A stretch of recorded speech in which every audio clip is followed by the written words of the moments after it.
Szia! Nagy Zsolt vagyok ismét a Vitakin Kft-től, és hát egy új videóval jelentkeznék, amiben most megint elmegyek abba az irányba, hogy egy konkrét betegséggel kapcsolatosan adjak neked információkat. Itt van a nyár, az emberek mindenfelé jönnek-mennek, és hát nagyon sokszor találkozunk ebben az időszakban fiatalokkal, akik ugye kicsit azért azt gondolom, hogy közelebb is kerülnek egymáshoz, vírus ide, vírus oda, és gyakorlatilag van egy olyan vírus, ami régóta és nem csak egy ilyen pandémiás helyzetben van ott a mindennapokban, ez pedig a herpes vírus, és ez nagyon-nagyon kellemetlen dolgokat tud okozni az embernek, hiszen nagyon-nagyon hosszú időn keresztül a testünkbe tud létezni és elbújik az idegducokba, és onnan bizonyos időközönként mindig elő ugrik, és olyankor nagyon kellemetlen tünetekkel jelentkezik. Ebben a videóban most azzal készültem, hogy összeszedtem egy-két olyan dolgot, ami jó lehet egyébként arra, hogy akár hosszabb távon is ugye kezelni tudjuk, vagy kordában tudjuk tartani ezt a vírust. Úgyhogy ha téged ez érdekel, akkor nézd végig a videómat. Na tehát a herpes vírus. Az első, ami gondolom mindenkinek eszébe jut, mert már annyiszor elhangzott a médiában, és annyiszor találkozott vele, az a lizin. Ugye ez egy aminósav, és ugye észrevetted, hogy az utóbbi időben azért elég sokat foglalkoztunk aminósavakkal, hogy azok hogyan tudnak hatni az egészségünkre. Itt ebben a példában szeretném neked megmutatni a herpesre gyakorolt hatását. Ugye az első pár kockán azt fogod látni, hogy amikor a herpes mondjuk a szájon kiütközik és fellángol a testünkbe, akkor ugye sérülés után 12 órával megduzzad, vörösödik, aztán 72 óra múlva ugye már egy kicsit hólyagosodik is, aztán elkezd egy kicsit hegesedni a 6. nap környékén, és a 6.-8. nap után pedig ugye elkezd rendbe jönni, de addig nagyon rossz érzéssel vannak azok az emberek, akiknél ez a probléma elő szokott jönni, valahogy nem olyan szívesen mennek társaságba se, és ugye próbálják mindenfélével rejteni, kicsit alapozgatni, meg stb., hogy ne látszódjon annyira ez a probléma. Na most azt vették észre, hogy ha lizint megfelelő mennyiségbe adunk az emberi test számára, akkor ez nagyon-nagyon szépen tudja kezelni ezt a problémát. És hát a mennyiség azért nem kevés. Tehát itt látod, bemutatom ezen az ábrán, hogy 500-3000 mg per nap az a mennyiség, amivel gyorsabban lehet ezt a problémát helyrehozni. Viszont, hogyha mondjuk azt szeretnénk, hogy ezek ritkábban vagy nagyon sűrűn lángoljanak föl ezek a herpeses dolgok, akkor egy 500 000 mg közötti mennyiséggel napi szinten nagyon szépen kordában lehet vele tartani a szervezetünkben a vírust. Ami még nagyon érdekes volt, hogy egyébként valamilyen szinten a lizin antagonista az argininnel kapcsolatosan, tehát hogyha mondjuk kicsit alacsonyabb arginin tartalmú étrenden van valaki, akkor annál gyorsabban kezelhető egyébként ez a probléma. Hogy működött hosszú távon, azt szeretném ezen a diagramon bemutatni neked. Tehát látni fogod azt, hogy az elején, ugye az első évben nagyon gyakoriak voltak ugye a fellángolások, tehát ugye 5 és 10 pár néhány megjelenése volt a herpes vírusnak a szájon, és amikor ezt a fenntartó kezelést, ugye a fellángolásokkor ezt az erőteljesebbet, majd a fenntartó kezelést folyamatosan alkalmazták, akkor egy év múlva már csak ilyen 3-4 fellángolás, és akkor úgy ment lefelé 1-2.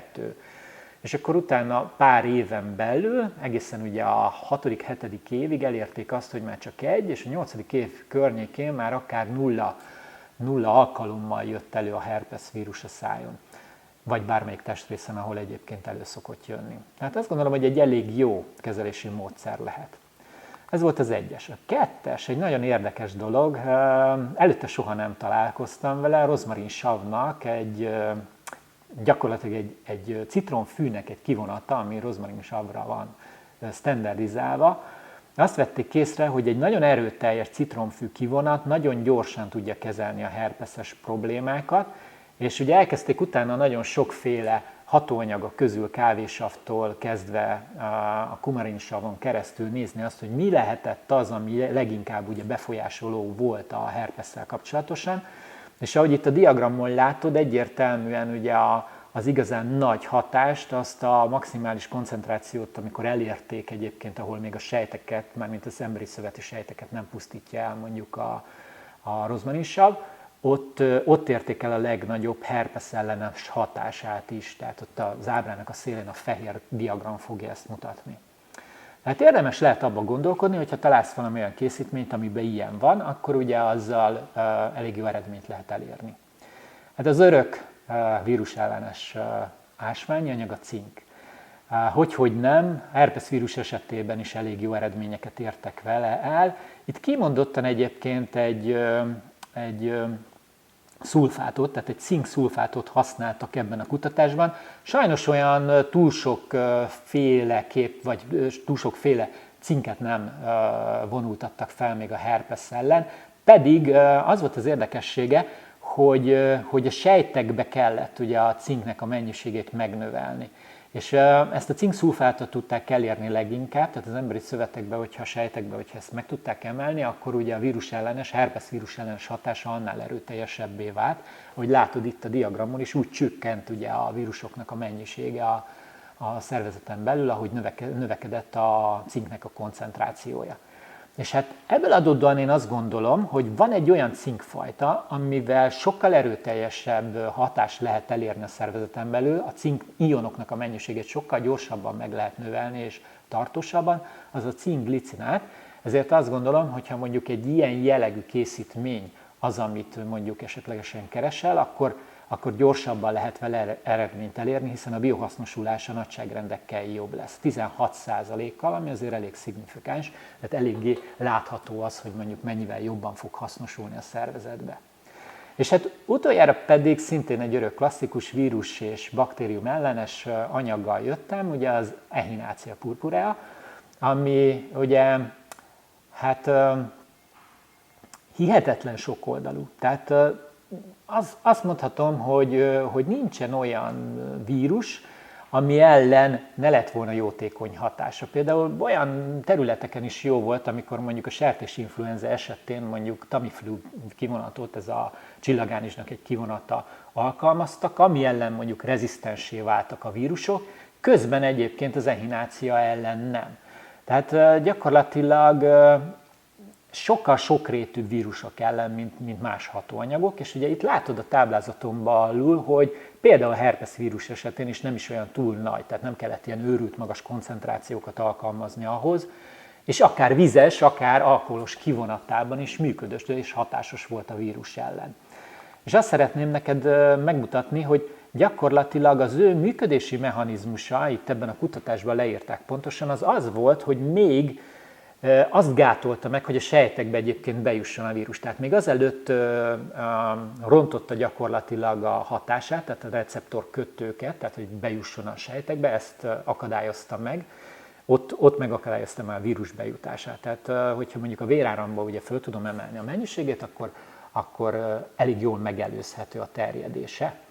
És hát itt az utolsó ábrán pedig konkrétan azt mutatom meg, hogy ugye a koncentráció függvényében, minél nagyobb koncentrációt értünk el ugye a véren belül, az Echinaceából, annál inkább vírusellenes volt a hatása, tehát ebből adódóan ugye gyakorlatilag a herpesz vírus ellen is hatásosabb tud lenni. Na, ezt a 4 anyagot hoztam én most neked, tehát herpesz vírussal kapcsolatosan ezekről találtam a legjobb információkat, amikkel mondjuk fel lehet venni ellene a harcot. Úgyhogy használd bátran, keressél ilyen anyagokat, és ilyenekkel szerintem nagyon le tudod rövidíteni azt az időt, amíg egyébként ugye, ha ott lesz valahol a testeden, mert ugye nem csak szájon szokott ez megjelenni, és hát akár ugye, ahogy láttad az első diák között, akár ugye hosszú távon is el lehet érni azt, hogy már ne nagyon akarjon előjönni újra. Remélem ma is tudtam segíteni ezzel a videóval számodra, várlak legközelebb is egy következő videóban, iratkozz fel a YouTube csatornánkra, és remélem akkor is tudok majd valami újdonságot, vagy valami olyan információt adni neked, ami segíthet, akár neked, vagy valamelyik ismerősödnek. Szia!